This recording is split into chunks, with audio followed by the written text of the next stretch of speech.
Cabinet Secretary Soipan Tuya has confirmed that the ongoing Kenya Defence Forces recruitment in Nairobi will continue as planned, despite a court case filed by some Nairobi legislators challenging the list of designated recruitment centres. Tuya said the Ministry of Defence has already engaged key stakeholders, including members of Parliament, to address the issues raised, but emphasised that no court order has been issued to halt the process. The CS reiterated that the recruitment exercise, which kicked off nationwide Monday, is designed to be fair, free and transparent, targeting disciplined and qualified Kenyan youth ready to serve the nation. Lieutenant General Omenda, Principal Secretary, Ministry of Defence, Dr. Patrick Mariro, the Assistant CDF, Personnel and Logistics, Major General Rugendo, senior officers, members of the media, ladies and gentlemen, good morning. Let me start by warmly welcoming everyone to this briefing and to particularly thank members of the media for honoring our invitation. We appreciate the key role played by the media, the role of informing the public about government programs, which help to ensure that citizens engage with national processes, such as this one, from an informed position. Today marks the launch of the 2025 nationwide military recruitment exercise, which is a key undertaking by the Ministry of Defence on behalf of the Government of Kenya. The recruitment exercise is meant to help the KDF replenish its ranks, to offset natural attrition. It is supposed to provide for the expansion of new units, as well as integrate specialized capabilities into the Kenya Defence Forces rank and file.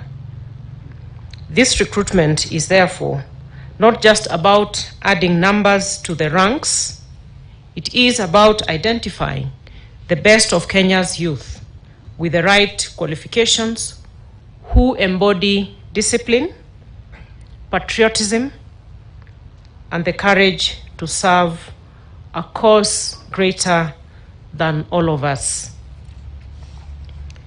Certainly, the exercise is a national responsibility that underpins our country's security, stability, and prosperity.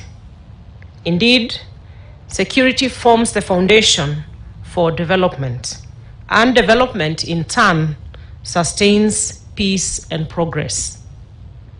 Ladies and gentlemen, the Ministry of Defence is cognizant of the dictates of the Constitution of Kenya of 2010, which requires all security entities to reflect the nation's diversity and inclusivity, while giving young citizens across the country an opportunity to serve with discipline, patriotism, and pride. To this end, the nationwide exercise commencing today, the 13th of October 2025, shall be conducted across all 47 counties over a 2-week period. The recruitment process is designed to be fair, transparent, and inclusive, ensuring that every qualified Kenyan is accorded an opportunity to serve. And I welcome the young men and women of Kenya who have shown interest in serving our country to turn out in large numbers for the exercise. Equally, the Ministry of Defence is fully aware of the concerns emanating from the wider public regarding the challenges that have marred past recruitment exercises. allegations of corruption, fraud, and the exploitation of our young people and their families by imposters have been reported in the past. All reported cases, I'm happy to say, have been thoroughly investigated, and those found culpable have been dealt with in accordance with the law. Notably, past investigations have revealed that most of the reported cases did not involve members of the Kenya Defence Forces, but were perpetrated by individuals passing off as KDF leaders or members.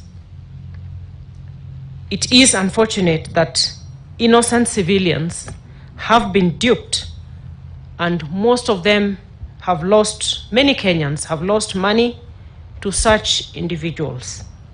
Accordingly, the Ministry of Defense is determined to protect Kenyans and to ensure that only merit guides entry into the Kenya Defence Forces. My message to Kenyans is simple. KDF recruitment is free. KDF recruitment is open. The KDF recruitment is transparent.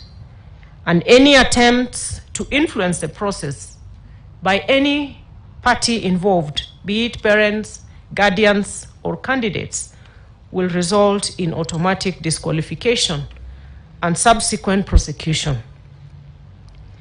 The integrity of the process is therefore non-negotiable. Let me reiterate once again that recruitment into the KDF is free of charge. We do not ask for bribes, we do not take bribes, and we do not give bribes. Anyone doing any of these things is a criminal and should be treated as such. Any officer or staff found engaging in any form of malpractice will be dealt with decisively, while civilians equally attempting to buy their way into the forces will be prosecuted without exception.